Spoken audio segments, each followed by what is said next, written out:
ಎಲ್ಲರಿಗೂ ನಮಸ್ಕಾರ. ಇವತ್ತಿನ ಒಂದು ವಿಡಿಯೋದಲ್ಲಿ ನಾವು ಕ್ರಮ ಯೋಜನೆ ಮತ್ತು ವಿಕಲ್ಪಗಳು ಈ ಒಂದು ಪಾಠದ ಬಗ್ಗೆ ನಾವು ಚರ್ಚೆ ಮಾಡೋಣ. ಈ ಹಿಂದಿನ ವಿಡಿಯೋದಲ್ಲಿ ನಾವು ಅನುಪಾತ ಮತ್ತು ಸಮಾನುಪಾತಗಳ ಬಗ್ಗೆ ಕೆಲವೊಂದಿಷ್ಟು ಸಮಸ್ಯೆಗಳನ್ನು ನಾವು ಚರ್ಚೆ ಮಾಡಿದ್ದು. ಇವತ್ತು ಒಂದು ಹೊಸ ಪಾಠನ ಡಿಸ್ಕಸ್ ಮಾಡೋಣ. ಸೊ ಅದರ ಕ್ರಮ ಯೋಜನೆ ಮತ್ತು ವಿಕಲ್ಪಗಳು, ಪರ್ಮುಟೇಷನ್ಸ್ ಆ್ಯಂಡ್ ಕಾಂಬಿನೇಷನ್ಸ್ ಅಂತ. ಸೊ ಇಲ್ಲಿ ಇವುಗಳ ಅರ್ಥ ಗೊತ್ತಿದ್ದರೆ ಸಾಕು. ಫಸ್ಟ್ ಕ್ರಮಯೋಜನೆ ಅಂದ್ರೇನು, ವಿಕಲ್ಪ ಅಂದ್ರೇನು, ಆಮೇಲೆ ಯಾವ ಒಂದು ಲೆಕ್ಕಕ್ಕೆ ನಾವು ಕ್ರಮಯೋಜನೆಯನ್ನು ಅಪ್ಲೈ ಮಾಡ್ಬೇಕು ಅಥವಾ ವಿಕಲ್ಪಗಳಂತ ನಾವು ಯಾವ ರೀತಿ ಫೈಂಡ್ ಔಟ್ ಮಾಡೋಕ್ಕಂತ ಹಿಡಿದ್ರಪ್ಪ ನಾವು ಆ ಒಂದು ಸಮಸ್ಯೆನ ಬಿಡಿಸ್ಬೋದು. ಸೊ ಫಸ್ಟ್ ನಾವು ಅರ್ಥವನ್ನು ತಿಳಿದುಕೊಳ್ಳೋಣ. ಕ್ರಮಯೋಜನೆ ಅಂದರೆ ಕೆಲವು ವಸ್ತುಗಳ ಗುಂಪಿನಿಂದ ನಿರ್ದಿಷ್ಟ ಸಂಖ್ಯೆಯ ವಸ್ತುಗಳನ್ನು ಆರಿಸಿಕೊಂಡು ಅವುಗಳನ್ನು ನಿರ್ದಿಷ್ಟ ಕ್ರಮದಲ್ಲಿ ಜೋಡಿಸೋದಕ್ಕೆ ಕ್ರಮಯೋಜನೆ ಅಂತ ಕರಿತೀವಿ. ಅಂದರೆ ಒಂದಿಷ್ಟು ಗುಂಪಿದೆ, ಯಾವುದೊಂದಿಷ್ಟು ಸಂಖ್ಯೆಗಳಿರ್ಬೋದು, ಆಲ್ಫಾಬೆಟ್ಸ್ ಇರ್ಬೋದು, ವಸ್ತುಗಳಿರ್ಬೋದು, ಆ ಬಣ್ಣಗಳಿರ್ಬೋದು, ಓಕೆನಾ. ಸೊ ಈ ರೀತಿ ಆ ಒಂದು ವಸ್ತುಗಳ ಗುಂಪಿದ್ದಾಗ ಸೊ ಅವುಗಳಲ್ಲಿ ಏನು ಮಾಡೋದಪ್ಪ ಅಂದರೆ ನಿರ್ದಿಷ್ಟ ಸಂಖ್ಯೆಯ ವಸ್ತುಗಳನ್ನು, ಕೆಲವೊಂದಿಷ್ಟು ಸಂಖ್ಯೆಯ ವಸ್ತುಗಳನ್ನು ತೆಗೆದುಕೊಂಡು ಅವುಗಳನ್ನು ಏನಪ್ಪ ಅಂದರೆ ಒಂದು ಆರ್ಡರ್ ಆಗಿ ಏನಪ್ಪ ಜೋಡಿಸೋದಕ್ಕೆ ಏನು ಕರಿತೀವಿ ನಾವು ಕ್ರಮಯೋಜನೆ ಅಂತ ಕರಿತೀವಿ. ಸೊ ಇಲ್ಲಿ ವಸ್ತುಗಳ ಜೋಡಣೆಯ ಕ್ರಮ ಅಥವಾ ಸ್ಥಾನ ಏನಪ್ಪ ಬಹಳ ಮುಖ್ಯವಾಗಿರುತ್ತೆ. ಸೊ ಆ ಒಂದು ವಸ್ತುಗಳನ್ನು ನಾವು ಯಾವ ರೀತಿ ಜೋಡಣೆ ಮಾಡ್ತೀವಿ ಅಥವಾ ಯಾವ ಒಂದು ಸ್ಥಾನವನ್ನು ನೀಡ್ತೀವಿ ಅನ್ನೋದು ಏನಪ್ಪ ಅಂದರೆ ಬಹಳ ಇಂಪಾರ್ಟೆಂಟ್ ಆಗುತ್ತೆ. ಸೊ ಇದಕ್ಕೊಂದು ಸೂತ್ರ ಇದೆ. ಸೊ ಕ್ರಮಯೋಜನೆಯನ್ನು ಕಂಡುಹಿಡಿಯೋ ಸೂತ್ರ ಏನಪ್ಪ ಅಂದ್ರೆ P(NR) ಅಥವಾ NPR ಅಂತ ಕರಿತೀವಿ ನಾವು. NPR = N factorial. ಸೊ ನೀವು ಕನ್ನಡದಲ್ಲಿ ಭಾವಸೂಚಕ ಚಿಹ್ನೆ ಅಂತ ಕರಿತೀರಲ್ಲ, ಅದಕ್ಕೆ ನಾವು ಫ್ಯಾಕ್ಟೋರಿಯಲ್ ಅಂತ ಕರಿತೀವಿ ಗಣಿತದಲ್ಲಿ. N ಫ್ಯಾಕ್ಟೋರಿಯಲ್ ಭಾಗಲೇ N-R ಫ್ಯಾಕ್ಟೋರಿಯಲ್. ಸೊ ಇಲ್ಲಿ R ಏನಂತ ಕೇಳ್ಬೋದು. ಸೊ N ಅಂದರೆ ಒಟ್ಟು ಸಂಖ್ಯೆಗಳು. ಫಾರ್ ಎಕ್ಸಾಂಪಲ್ ಎಷ್ಟೋ ಸಂಖ್ಯೆಗಳಿದೆ, 1 ರಿಂದ 10 ಅಂತ ಅನ್ಬೋದು. ಆಮೇಲೆ ಏನಪ್ಪ ಅಂದ್ರೆ ಕೆಲವೊಂದಿಷ್ಟು ಬಾಲ್ಸ್ ಇರ್ಬೋದು, 2 ರೆಡ್ ಬಾಲು, 2 ಬ್ಲೂ ಬಾಲು, 2 ಏನಪ್ಪ ಅಂದ್ರೆ ಬ್ಲ್ಯಾಕ್ ಬಾಲ್, ಈ ರೀತಿ. ಸೊ ಟೋಟಲ್ ಬಾಲ್ಗಳು ಎಷ್ಟದು 6. ಸೊ N ಅಂದರೆ ಒಟ್ಟು ಅಂಶಗಳಂತ ಅಥವಾ ಒಟ್ಟು ವಸ್ತುಗಳು. ಸೊ R ಅಂದ್ರೆ ಯಾವುದನ್ನು ಕೇಳ್ತಾರೆ, ಯಾವುದನ್ನು ಆಯ್ಕೆ ಮಾಡ್ಬೇಕಂತ ಹೇಳ್ತಾರಲ್ಲ, ಸೊ ಅದಕ್ಕೆ ಏನು ಕರಿತೀವಿ ನಾವು R ಅಂತ ಕರಿತೀವಿ. ಸೊ ಅದರಿಂದ ಸೂತ್ರ ಏನಾಗ್ತಪ್ಪ ಅಂದ್ರೆ NPR = N ಫ್ಯಾಕ್ಟೋರಿಯಲ್ ಭಾಗಲೇ N-R ಫ್ಯಾಕ್ಟರ್. ಈ ಒಂದು ಸೂತ್ರ ಗೊತ್ತಿದ್ರಪ್ಪ ಏನಪ್ಪ ಅಂದ್ರೆ ನಿಮ್ಗೇನಪ್ಪ ಅಂದ್ರೆ ಆ ಒಂದು ಸುಲಭವಾಗಿ ಏನಪ್ಪ ನಾವು ಆ ಒಂದು ಸಮಸ್ಯೆನ ಬಿಡಿಸ್ಬೋದು, ಓಕೆನಾ. ಈಗ ಫಾರ್ ಎಕ್ಸಾಂಪಲ್ ಈಗ 5 ಫ್ಯಾಕ್ಟೋರಿಯಲ್ ಐತೆ ಅಂದ್ಕೊಳ್ರಿ, ಓಕೆನಾ. ಸೊ ಈ ರೀತಿ ಇದನ್ನ ಯಾವ ರೀತಿ ಮಾಡಬೇಕು, 5 ಫ್ಯಾಕ್ಟೋರಿಯಲ್ ಅಂದ್ರೆ ಸೊ ಇದ್ರ ಯಾವ ರೀತಿ ಬಂದಿದೆ ಸಂಖ್ಯೆಗಳು 5 × 4 × 3 × 2 × 1. ಸೊ ಇದು ಏನಪ್ಪ ಅಂದ್ರೆ 5 ಫ್ಯಾಕ್ಟೋರಿಯಲ್ ಬೆಲೆ. 5 ಫ್ಯಾಕ್ಟೋರಿಯಲ್ ಬೆಲೆ ಎಷ್ಟಪ್ಪ ಅಂದ್ರೆ 5 × 4 × 3 × 2 × 1 ಅಂದರೆ 5 4 20, 23 60, 67 120, 120, 120. ಸೊ ಅದರಿಂದ 5 ಫ್ಯಾಕ್ಟೋರಿಯಲ್ = ಎಷ್ಟಪ್ಪ ಅಂದ್ರೆ 120 ಆಗುತ್ತೆ. 5 ಫ್ಯಾಕ್ಟೋರಿಯಲ್ ಬೆಲೆ ಎಷ್ಟಪ್ಪ ಅಂದ್ರೆ 120. ಸೊ ಹಾಗಾದರೆ ಈಗ ಇನ್ನೊಂದು ನೋಡಿರಿ, 3 ಫ್ಯಾಕ್ಟೋರಿಯಲ್ ಅಂದ್ರೆ ಸೊ ಎಷ್ಟು ಫ್ಯಾಕ್ಟೋರಿಯಲ್ ಕೊಡ್ತಾರೆ ಅಲ್ಲಿಂದ ಏನಪ್ಪ ಅಂದ್ರೆ ಕಡಿಮೆ ಪ್ರಮಾಣದಲ್ಲಿ ಏನಪ್ಪ ಗುಣಾಕಾರ ಹಾಕ್ಕೊಂಡು ಮಾಡ್ಕೊಂಡು 3 ಇದೆಯಲ್ಲ, 3 × 2 × 1. ಅದೇ ಒಂದು 10 ಫ್ಯಾಕ್ಟೋರಿಯಲ್ ಇದ್ದರೆ ಎಲ್ಲಿಂದ ಸ್ಟಾರ್ಟ್ ಮಾಡೋಣ, 10 × 9 × 8 × ಅಪ್ ಟು ಎಲ್ಲಿ ಮಟ್ಟಪ್ಪ ಅಂದ್ರೆ 1ರವರೆಗೆ. ಸೊ ಈ ರೀತಿ ಏನಪ್ಪ ಮಾಡ್ಕೊತಂದ್ರೆ ಆ ಒಂದು ಫ್ಯಾಕ್ಟೋರಿಯಲ್ ಬೆಲೆ ಏನಪ್ಪ ಅಂದ್ರೆ ನಿಮಗೆ ಸಿಗುತ್ತೆ. ಇಲ್ಲೊಂದು ಉದಾಹರಣೆ ಇದೆ ನೋಡ್ರಿ. ಇಲ್ಲಿ ಉದಾಹರಣೆ ಏನಪ್ಪ, ABC ಎಂಬ 3 ಅಕ್ಷರಗಳಿವೆ ಅಂತ ತಿಳ್ಕೊಳ್ರಿ. ಸೊ ಇವುಗಳಲ್ಲಿ 2 ಆರಿಸಿ ಬರಬೇಕು. ಇನ್ನು 2 ಆರಿಸಿ ಜೋಡಿಸಿ ಬೇಕಾರೆ ಅಂದರೆ ABC ಅಂತ 3 ಅದ, ಬಟ್ ಎಷ್ಟು ಆರಿಸಿ ಅಂತ ಹೇಳಿದ್ರೆ ಅವ್ರು ಕೇವಲ 2 ಆರಿಸಿ ಕೇಳಿದ್ದಾರೆ. ಎಷ್ಟನ್ನು? ಕೇವಲ 2 ಆರಿಸ್ತಾರೆ. ಅದು AB ತೊಗೊಳ್ರಿ ಅಥವಾ BA ತೊಗೊಳ್ರಿ, BC ತೊಗೊಳ್ರಿ, CB ತೊಗೊಳ್ರಿ, AC ತೊಗೊಳ್ರಿ ಅಥವಾ CA ತೊಗೊಳ್ರಿ. ಅಂದರೆ ಕೇವಲ ಏನಪ್ಪ 2 ಆರಿಸಬೇಕು. ABC 3 ಅಕ್ಷರದಲ್ಲಿ ಕೇವಲ 2 ಪದಗಳನ್ನು ನಾವು ತೆಗೆದುಕೊಳ್ಬೇಕಂತ. ಸೊ ಹಾಗಾದ್ರೆ ಇಲ್ಲಿ N ಬೆಲೆ ಎಷ್ಟಾಗುತ್ತಪ್ಪ ಅಂದ್ರೆ ಟೋಟಲ್ ಎಷ್ಟಾಗುತ್ತೆ N ಬೆಲೆ ನೋಡೋಣ. ಓಕೆ, ಸೊ ಹಾಗಾದ್ರೆ ಇಲ್ಲಿ N ಎಷ್ಟು ತೊಗೋಬೇಕಪ್ಪ ಅಂದರೆ ಎಷ್ಟು ಅಕ್ಷರಗಳಿವೆ, 3 ಇದೆ, 3 ತೊಗೊಂಡು ನಾನು. ಆಮೇಲೆ ನಾನು R ಬೆಲೆ ಯಾವ ರೀತಿ ಅಂತ ಹೇಳಿದೆ, R ಬೆಲೆಯನ್ನು ಯಾವುದನ್ನು ಕೇಳಿದ್ರೆ ಕೇವಲ ಇಲ್ಲಿ 2 ಆರಿಸಿ ಅಂತ ಕೇಳಿದ್ರೆ. ಸೊ ನೀವು Rನ ಬೆಲೆ ಎಷ್ಟು ತೊಗೋಬೇಕು, ನೀವು 2 ತೊಗೋಬೇಕು, ಓಕೆನಾ. ಈಗ ಒಟ್ಟು ಎಷ್ಟು ಬರ್ತಾವಪ್ಪ ಅಂದರೆ ಎಷ್ಟು ರೀತಿಯಾಗಿ ನಾವು ಜೋಡಣೆ ಮಾಡ್ಬೋದು ಅಂದರೆ 6 ರೀತಿಯಲ್ಲಿ ಜೋಡಣೆ ಮಾಡಬೇಕು. ಸೊ ಹಾಗಾದ್ರೆ ಇದು ಕರೆಕ್ಟಾ ಅಥವಾ ತಪ್ಪಂತ ನೋಡೋಣ. ಸೂತ್ರ ಏನಿದೆ, ಎನ್ ಫ್ಯಾಕ್ಟೋರಿಯಲ್. ಎನ್ ಅಂದರೆ 3 ಫ್ಯಾಕ್ಟೋರಿಯಲ್ ಅಂತ, 3 ಫ್ಯಾಕ್ಟೋರಿಯಲ್ ಬಾಗಲೇ. ಓಕೆನಾ. ಬಾಗಲೇ ಏನಪ್ಪ ಅಂದರೆ ಎನ್ ಮೈನಸ್ ಆರ್. ಎನ್ ಅಂದರೆ 3, ಆರ್ ಅಂದರೆ 2, 3 2 ಹೋದರೆ 1 ಫ್ಯಾಕ್ಟೋರಿಯಲ್. ಓಕೆನಾ.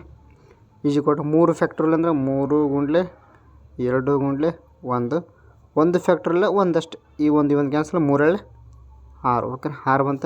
ಇಲ್ಲಿ ನೋಡ್ರಿ, ಒಟ್ಟು ನಾವು 6 ರೀತಿಯಲ್ಲಿ ಜೋಡಣೆ ಮಾಡೋದಲ್ಲ, ಕರೆಕ್ಟ್ ಅದಲ್ಲ ಈಗ. ಸೊ ಈ ರೀತಿ ಏನಪ್ಪ ಅಂದ್ರೆ ಕೊಟ್ಟಿರುವ ವಸ್ತುಗಳಲ್ಲಿ ಎಷ್ಟು ರೀತಿ ಜೋಡಣೆ ಮಾಡ್ಬೇಕು, ಆಮೇಲೆ ಯಾವುದನ್ನು ಜೋಡಣೆ ಮಾಡೋಕ್ಕಂತ ಹೇಳ್ತಾರಲ್ಲ ಅದನ್ನು ನಾವು 6 ಅಂತ ತೆಗೆದುಕೊಳ್ಬೇಕು. ಟೋಟಲ್ ನಂಬರ್ಸನ್ನು n ತೊಗೋಬೇಕು.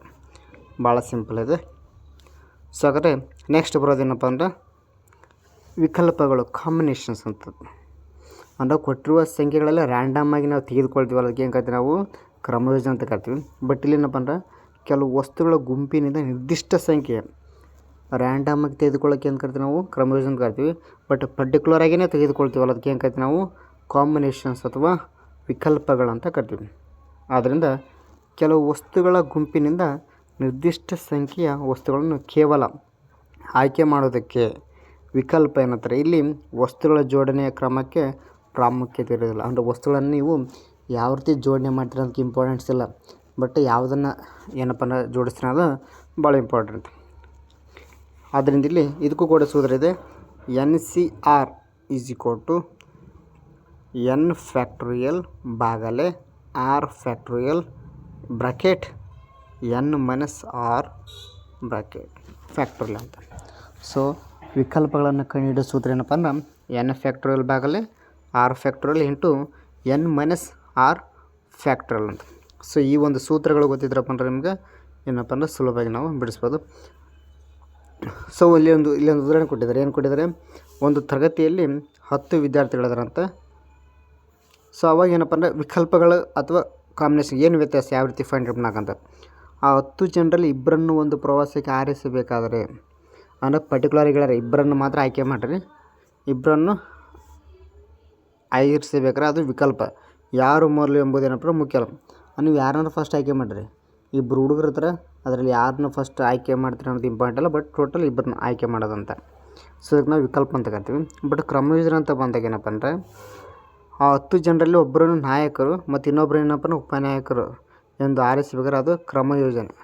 ಅಂದರೆ ಕ್ರಮ ಯೋಜನೆ ಅಂದರೆ ಏನಪ್ಪ ಅಂದ್ರೆ ಕ್ರಮವಾದ ಇರಬೇಕು. ಅಂದರೆ ನೀನು ಲೀಡ್ರ್ ಆಗಿರೋ, ನೀನು ಡೆಪ್ಯೂಟಿ ಲೀಡ್ರ್ ಆಗಿರೋ ಅಂತ ಏನಪ್ಪ ಅಂದ್ರೆ ಆಯ್ಕೆ ಮಾಡ್ತಾರೆ, ಅದಕ್ಕೆ ಏನು ಕರಿತೀವಿ ನಾವು ಕ್ರಮ ಯೋಜನೆ ಅಂತ ಕರಿತೀವಿ. ಸೊ ಈ ರೀತಿ ಏನಪ್ಪ ಅಂದ್ರೆ ಇವುಗಳ ವ್ಯತ್ಯಾಸ ಗೊತ್ತಿರಬೇಕು. ಸೊ ಇಷ್ಟೆಲ್ಲ ಬ್ಯಾಡ್ರಿ ಅಂದರೆ ಯಾವ ರೀತಿ ಫೈಂಡ್ ಔಟ್ ಮಾಡೋಕ್ಕಪ್ಪ ಅಂದ್ರೆ ಕೊಟ್ಟಿರುವಂಥ ಪ್ರಶ್ನೆಯಲ್ಲಿ ಏನಪ್ಪ ಅಂದ್ರೆ ಈ 2 ಪಾಯಿಂಟ್ಸ್ ಇದ್ರಪ್ಪ ಅಂದ್ರೆ ಅದು ಯಾವುದು ಕ್ರಮಯೋಜನೆ ಅಥವಾ ಯಾವುದು ವಿಕಲ್ಪ ಅಂತ ಗೊತ್ತಾಗುತ್ತೆ. ಸೊ ಇಲ್ಲಿ ಕೊಟ್ಟಿರುವಂಥ ವಾಕ್ಯದಲ್ಲಿ ಜೋಡಣೆ ಅಥವಾ ಅರೇಂಜ್ಮೆಂಟ್ ಎಂಬ ಪದ ಇದ್ರಪ್ಪ ಅದನ್ನ ಕ್ರಮಯೋಜನೆ ಸೂತ್ರ ಆಗ್ಬೇಕು. ಅಂದರೆ NPR ಸೂತ್ರವನ್ನು ಹಾಕಿ ಏನಪ್ಪ ನಾವು ಮಾಡಬೇಕಾಗತ್ತೆ. ಅದ ಒಂದು ವೇಳೆ ಒಂದು ಕ್ವಶನಲ್ಲಿ ಆಯ್ಕೆ ವಿಧಾನ ಅಥವಾ ಗುಂಪು ಅಥವಾ ತಂಡ ಅಂತ ಪದ ಬಂದಿದ್ರಪ್ಪ ಅಂದ್ರೆ ಅದನ್ನು ನಾವು ಏನು ಕರಿತೀವಿ ವಿಕಲ್ಪ ಅಂತ ಕರಿತೀವಿ, ಕಾಂಬಿನೇಷನ್ ಅಂತ ಕರಿತೀವಿ. ಸೊ ಈ ರೀತಿ ಏನಪ್ಪ ಅಂದ್ರೆ ಒಂದು ಕೆಲವೊಂದಿಷ್ಟು ನೆನಪಿನಲ್ಲಿ ಇಡಬೇಕಾದಂತಹ ಒಂದಿಷ್ಟು ಅಂಶಗಳು. ಸೊ ಅವ್ರು ಯಾವ ರೀತಿ ಪ್ರಶ್ನೆಗಳು ಬರ್ತಂತ ನೋಡೋಣ ಈಗ. ಸೊ ಇಲ್ಲೊಂದು ಇದೆ ನೋಡಿರಿ, 10 ಆಟಗಾರರ ಗುಂಪಿನಿಂದ 3 ಆಟಗಾರರನ್ನು ಎಷ್ಟು ವಿಧದಲ್ಲಿ ಆಯ್ಕೆ ಮಾಡಬಹುದು ಅಂದವರು ಹೇಳಿಬಿಟ್ಟಿದ್ದಾರೆ. 10 ಆಟಗಾರ ಗುಂಪಿನಿಂದ 3 ಆಟಗಾರರನ್ನು ಎಷ್ಟು ವಿಧಗಳಲ್ಲಿ ಏನಪ್ಪ ಅಂದ್ರೆ ಆಯ್ಕೆ ಮಾಡ್ತೀವಿ ಅಂತ ಕೇಳಿದ್ರು. ಸೊ ಇಲ್ಲಿ ನೀವು ಎಷ್ಟು ವಿಧಗಳಲ್ಲಿ ಏನಪ್ಪ ಅಂದ್ರೆ ಜೋಡಿಸ್ಬೇಕು ಅಥವಾ ಜೋಡಣೆ ಮಾಡೋಕ್ಕಂದ್ರೆ ನೀವು ಸೂತ್ರ ಏನಪ್ಪ ಅಂದ್ರೆ ಕ್ರಮಯೋಜನೆ ಸೂತ್ರ ಆಗ್ತಿದ್ರಿ. ಬಟ್ ಆ ಒಂದು ತಂಡ ಇದೆ, ಅದರಲ್ಲಿ ಏನಪ್ಪ ಅಂದ್ರೆ 3 ಜನರ ಆಟಗಾರರನ್ನು ಎಷ್ಟು ವಿಧಗಳಲ್ಲಿ ಆಯ್ಕೆ ಮಾಡ್ತೀರಿ ಅಂತ ಕೇಳಿದ್ರೆ ಆದ್ದರಿಂದ ಏನಪ್ಪ ಅಂದ್ರೆ ಇದನ್ನು ನಾವು ವಿಕಲ್ಪ ಅಂತ ಹೋಗ್ಬೇಕು. ಇಲ್ಲಿದೆ ನೋಡಿರಿ ಪಾಯಿಂಟ್ ಏನಿದೆ, ತಂಡ ಅಥವಾ ಗುಂಪು ಅಂತ ಬಂದಾಗ ಏನು ಮಾಡೋಕೆ ನಾವು ಅದನ್ನು ವಿಕಲ್ಪ ಅಂತ ತಿಳ್ಕೊಬೇಕು. ಆದ್ದರಿಂದ ಇಲ್ಲೇನಿದೆ ಗುಂಪಿನಿಂದ ಅಂತ ಕೇಳಿದ್ರೆ, ಸೊ ಅದರಿಂದ ಇದೊಂದು ವಿಕಲ್ಪದ ಮೇಲೆ ಬಂದಿರೋ ಪ್ರಶ್ನೆ. ಸೊ ನಿಮಗೆಲ್ಲ ಗೊತ್ತಿದೆ ಏನು ಸೂತ್ರ, NCR = n factorial. NCR = n factorial ಬಾಗಲೇ r factorial into n minus r factorial, n minus r factorial ಅಂತ. ಸೊ ನಿಮಗೇನು ಗೊತ್ತಿದೆ, ಎನ್ ಅಂದರೆ ಎಷ್ಟು ಟೋಟಲ್ 10 ಜನ ಅಂತ 10 ಫ್ಯಾಕ್ಟ್ರಲ್ ಅಂತ ಅರ್ಥ. ಬಾಗಲೇ 6 ಫ್ಯಾಕ್ಟ್ರಲ್ನ 3 ಆಟಗಾರರು, ಕೇವಲ 3 ಆಟಗಾರರನ್ನು ಇಂಟು ಓಕೆನಾ ಎನ್ ಮೈನಸ್ ಆರ್. ಎನ್ ಅಂದರೆ 10, 10ರಲ್ಲಿ 3 ಅಂದರೆ 7 ಫ್ಯಾಕ್ಟ್ರಲ್ ಅಂತ. ಸೊ ಈ ರೀತಿ ಇದ್ದಾಗ ಇದನ್ನೇನು ಮಾಡ್ತೀರಪ್ಪ ಅಂದ್ರೆ 10 ಫ್ಯಾಕ್ಟ್ರಲ್ ಅಂತ ಗೊತ್ತೈತೆ ನಿಮಗೆ. ನಾನು ಡೈರೆಕ್ಟ್ ಶಾರ್ಟ್ಕಟ್ ಮಾಡ್ತೀನಿ. 10 ಫ್ಯಾಕ್ಟ್ರಿ ಹೆಂಗೆ ಬರುತ್ತೆ, 10 ಗುಂಡ್ಲೆ 8 ಗುಂಡ್ಲೆ 7 ಫ್ಯಾಕ್ಟ್ರಲ್ ಅಂತ ಬರ್ಕೋಬೋದು ನಾನು. ಬಾಗಲೇ 3 ಗುಂಡ್ಲೆ 2 ಗುಂಡ್ಲೆ 7 ಫ್ಯಾಕ್ಟ್ರಲ್ಗೆ 7 ಫ್ಯಾಕ್ಟ್ರಿಯಲ್. ಸೊ ಈಗ ಏನು ಮಾಡ್ತೀನಪ್ಪ ಅಂದ್ರೆ 10 ಗುಂಡ್ಲೆ 8 ಗುಂಡ್ಲೆ ಇಲ್ಲಿ 9 ಬರೋಕ್ಕಾಯ್ತು.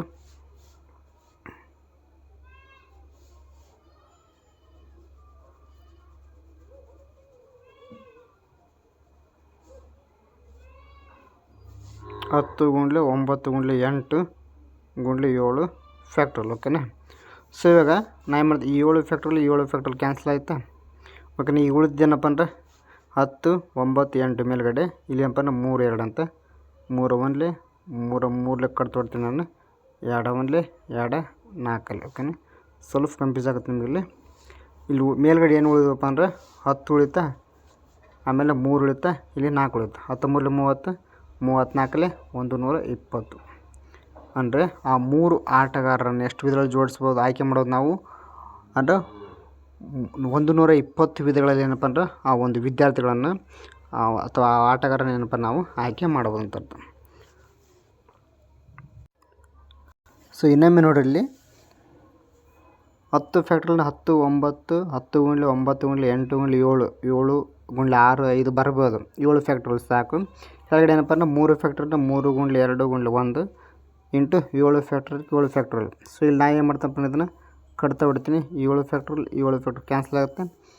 3 1 3 ಅಂತ ಅರ್ಥ. ನೆಕ್ಸ್ಟ್ ಇದು 2 1 2 4 ಅಷ್ಟೇ. ಸೊ ಉಳಿದೇನಪ್ಪ ಅಂದ್ರೆ 10 3 30 34 120 10 ಗುಂಡ್ಲೆ 3 ಗುಂಡ್ಲೆ 4 ಅದರಿಂದ 10 3 30 34 120 ಅಂದರೆ 120 ವಿಧಗಳಲ್ಲಿ ಏನಪ್ಪ ಅಂದ್ರೆ ಆ ಒಂದು ಆಟಗಾರ ನಾವು ಆಯ್ಕೆ ಮಾಡ್ಬೋದು ಅಂತ ಅರ್ಥ. ಸೊ ಈ ರೀತಿ ಏನಪ್ಪ ಅಂದ್ರೆ ಸಮಸ್ಯೆಗಳು ಬರ್ತಾವೆ ಎಕ್ಸಾಮ್. ನೆಕ್ಸ್ಟ್ ನೋಡ್ರಿ, ಇಲ್ಲಿ ಒಂದು ಇದೆ ನೋಡ್ರಿ, ಕನ್ನಡ ಎಂಬ ಪದದ ಅಕ್ಷರಗಳನ್ನು ಎಷ್ಟು ವಿಧಗಳಲ್ಲಿ ಜೋಡಿಸಬಹುದು ಅಂತ ಕೇಳ್ಯಾರ.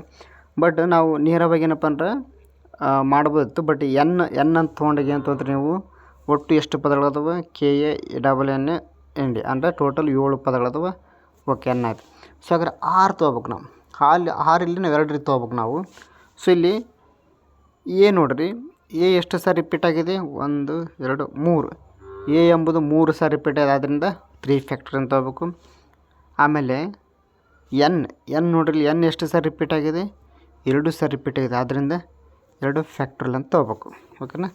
ಸೊ ಈ ರೀತಿ ತೆಗೆದುಕೊಂಡಾಗ ನೋಡಿರಿ, ಡೈರೆಕ್ಟ್ ನಾವು ಮಾಡ್ತೀವಿ ನೋಡಿರಿ. 7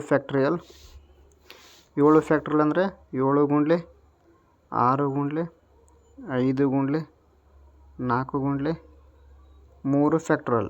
ಇಲ್ಲಿ ಅತಿ ಹೆಚ್ಚು 3 ಫ್ಯಾಕ್ಟ್ರಿಯಲ್ ಅಂತ ಅದನ್ನು ತೊಗೊಂಡು ನಾನು. ಬಾಗಲೇ 3 ಫ್ಯಾಕ್ಟ್ರಿಯಲ್ ಗುಂಡ್ಲೆ 2 ಫ್ಯಾಕ್ಟ್ರಿಯಲ್. ಓಕೆನಾ. ಸೊ ಇಲ್ಲಿ ನಾವು ಕ್ಯಾನ್ಸಲ್ ಮಾಡೋಕ್ಕಾಗತ್ತೆ.